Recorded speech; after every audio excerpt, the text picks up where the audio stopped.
change mon cœur, Seigneur.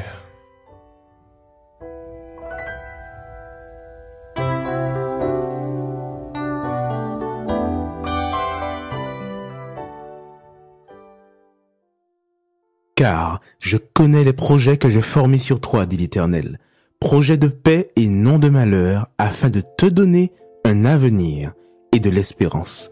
Jérémie 29, verset 11. Bonjour à toi, amis auditeurs, et alors qu'à l'extérieur les oiseaux rendent littéralement gloire à leur Créateur, écoutons ce qu'il a à nous dire ce matin à propos de notre estime personnelle. Cette méditation se base sur un petit livre que je vous conseille, L'image de soi, origine et influence de James Moore.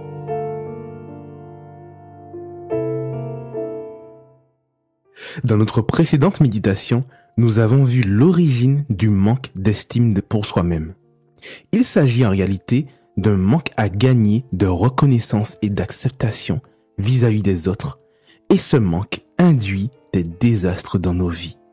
Nous finissons par croire qu'il y a un problème avec notre personne et nous disons « Si je souffre chaque fois que je désire, alors c'est que mes aspirations sont mauvaises. » Puis finalement, nous résumons cela inconsciemment en disant « Quelque chose ne va pas chez moi, c'est pourquoi on ne m'aime pas. » Si nous devions résumer en 4 étapes la naissance du manque d'estime pour soi-même, cela commencerait par « J'aspire à être aimé ».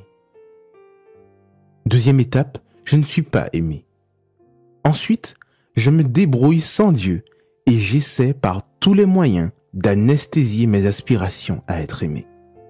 Puis finalement, je méprise cette réalité que j'ai tant besoin d'être aimé, en me disant que ma soif d'amour est une anomalie.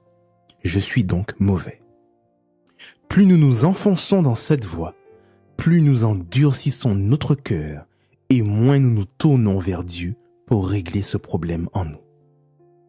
Dieu désire que son peuple ranime son cœur desséché et assoiffé, car il a besoin de nous pour aller vers les autres, afin d'avoir une influence salutaire sur les autres. Mais cela passera inévitablement par une prise de conscience, accepter de reconnaître qu'il existe un problème. Quand Jésus disait « Moi, je suis la lumière du monde », en quelque part, il disait de façon implicite « Je sais qui je suis ». À plus de 18 reprises dans la Bible, Jésus affirme ainsi qui il est. Il se définit notamment comme la porte, le pain de vie, le chemin, la vérité, la résurrection et la vie. Jésus savait qui il était et par conséquent, il savait où il allait et ce qu'il faisait. C'est le grand principe de l'identité. Quand tu ne sais pas qui tu es, tu subis la pression des autres et tu finis par te fondre dans leur moule. La seule façon de surmonter cet état, c'est l'acceptation de soi. La Bible dit que tu es une créature de Dieu. Il t'accepte tel que tu es. Il a un plan pour ta vie. Car je connais les projets que j'ai formés sur toi, dit l'Éternel, projets de paix et non de malheur. Jérémie 29, verset 11.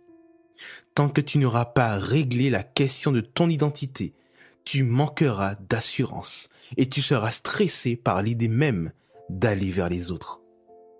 Être au service des autres requiert d'avoir de l'estime pour soi. Tant que tu seras dans l'insécurité ou mal dans ta peau, tu n'iras pas spontanément vers l'autre. Et ça marche dans l'autre sens. Si tu ne vas pas spontanément vers les autres, si tu ne ressens aucun intérêt pour le service, il se peut que tu traînes depuis longtemps un manque d'estime pour toi-même et donc un manque d'acceptation vis-à-vis des autres. C'est seulement en sachant à qui tu appartiens et qui tu es que ton service sera efficace.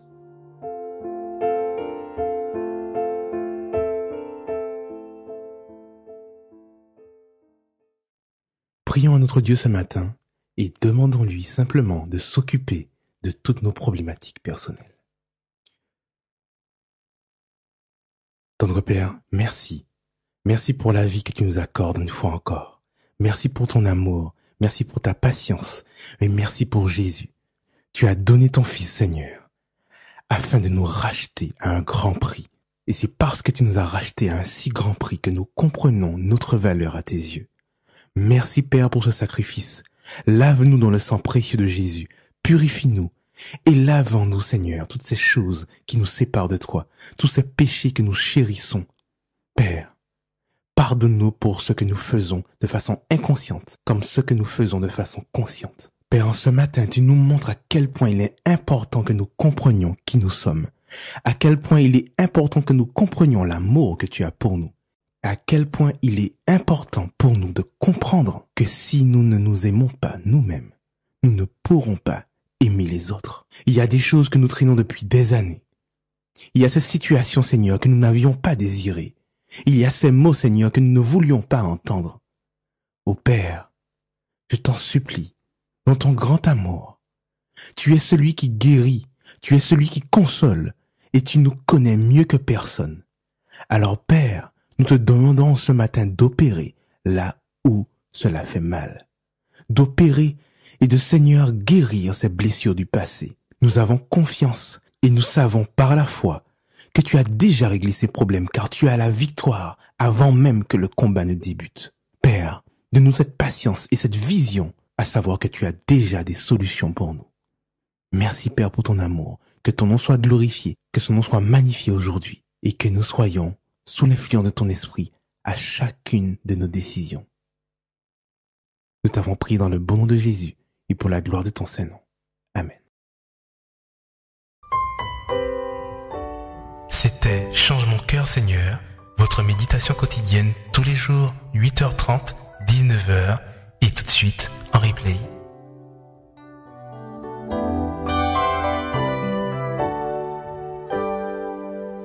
Tout au fond de mon cœur, oui tu m'as délivré.